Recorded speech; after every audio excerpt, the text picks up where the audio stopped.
In the Phrygian hill country there were once two trees, which all the peasants near and far pointed out as a great marvel, and no wonder, for one was an oak and the other a linden. Yet they grew from a single trunk. The story of how this came about is a proof of the immeasurable power of the gods, and also of the way they reward the humble and the pious. Sometimes when Jupiter was tired of eating ambrosia and drinking nectar up in Olympus, and even a little weary of listening to Apollo's lyre and watching the Graces dance, he would come down to earth, disguise himself as a mortal, and go looking for adventures. His favorite companion on all these tours was Mercury, the most entertaining of all the gods, the shrewdest and most resourceful. On this particular trip, Jupiter had determined to find out how hospitable the people of Phrygia were. Hospitality was, of course, very important to him, since all guests, all who seek shelter in a strange land, were under his special protection.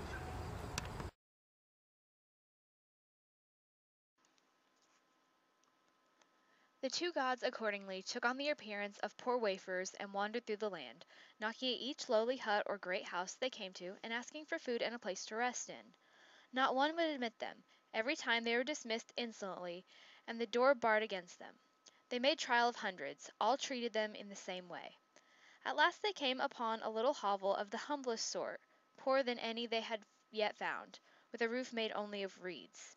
But here, when they knocked, the door was open wide, and a cheerful voice bade them enter. They had to stoop to pass through the low entrance, but once inside they found themselves in a snug and very clean room, where a kindly-faced old man and woman welcomed them in the friendliest fashion, and bustled about to make them comfortable. Yes, so where are you ladies from? We are from Athens, the city of the gods. It's gods? Sounds rich. But you know, we're poor, and poverty isn't so bad once you get used to it.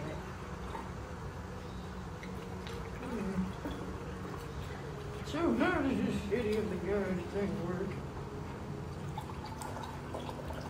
Thank you, ma'am. Thank you. You're welcome.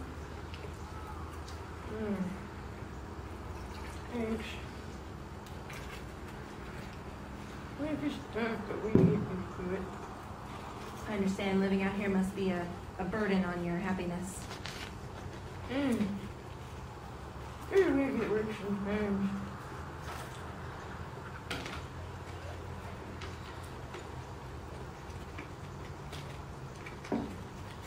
There's weather out here today, isn't it?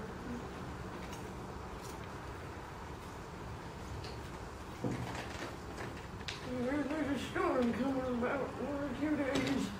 See.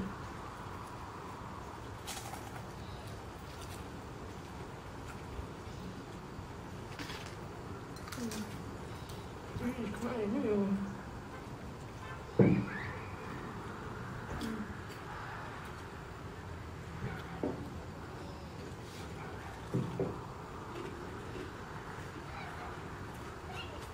Thank you for this dinner.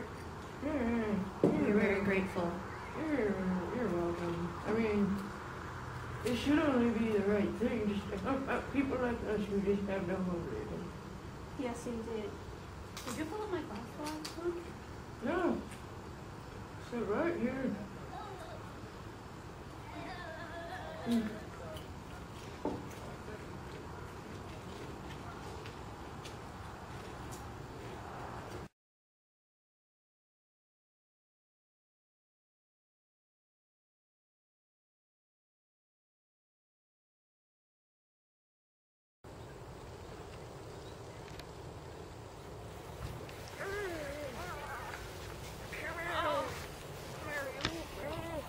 Snapper!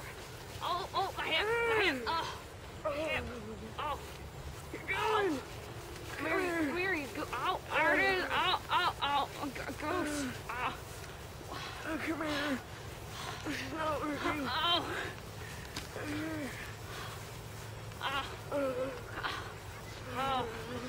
Ow! Whippersnappers! Oh, God!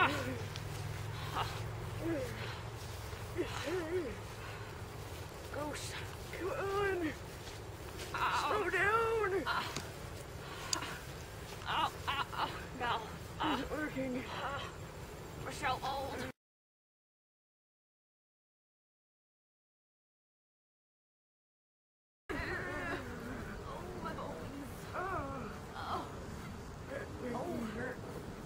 have been rewarded for helping the gods, and those who turn us away will be punished.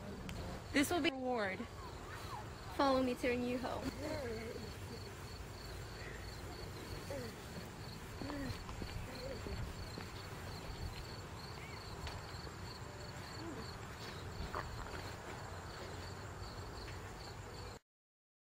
The gods assented, well pleased with the two. A long time they served in that grand building, and the story does not say whether they ever missed their cozy little room with its cheerful hearth. But one day, standing before the marble in golden magnificence, they fell to talking about the old life, which had been hard, yet so happy. By now both were in extreme old age. Suddenly, as they exchanged memories, each saw the other putting forth leaves. Bark was then growing around them. They only had time to cry, "Farewell, dear companion." As the words passed their lips, they became trees, but still they were together. The linden and the oak tree grew from one trunk. From far and wide, people came to admire the wonder, and always wreaths of flowers hung on its branches in honor of the pious and wonderful, faithful pair.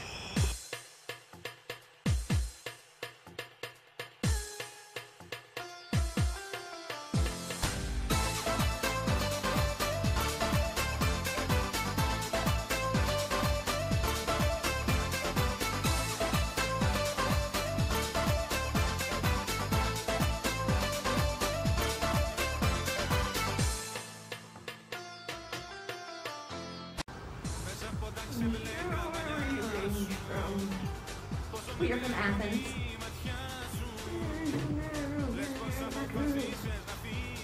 No, Wait, Africa, hold on!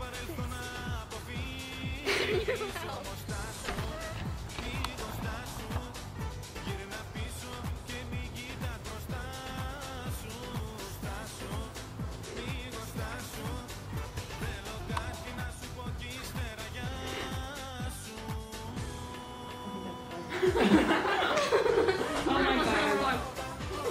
That was so awkward. Okay. Do it.